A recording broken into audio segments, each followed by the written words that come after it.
అడవి ప్రాంతం. పావురం తన ఇంట్లో పడుకొని టీవీ చూస్తూ ఉంటుంది. గ్రద్ద గ్యాస్ పొయ్యి మీద చికెన్ ముక్కలు కాల్చుకుంటూ ఉంటుంది. కొంగ దుప్పటి కప్పుకొని పడుకొని ఉంది.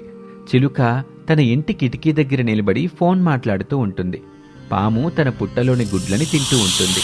భార్య పిచ్చుక మాత్రం గుమ్మం ముందు నిలబడి నిద్రమబ్బు ముఖంతో అయిష్టంగా అనుమానం కలిగిన తన భర్త కాకి కోసం దిక్కులు చూస్తూ, ఏమిటో నా తలరాత, పక్షులన్నీ కడుపు నిండుగా తినేసి హాయిగా బెడ్ మీద పడుకొని ఉంటాయి.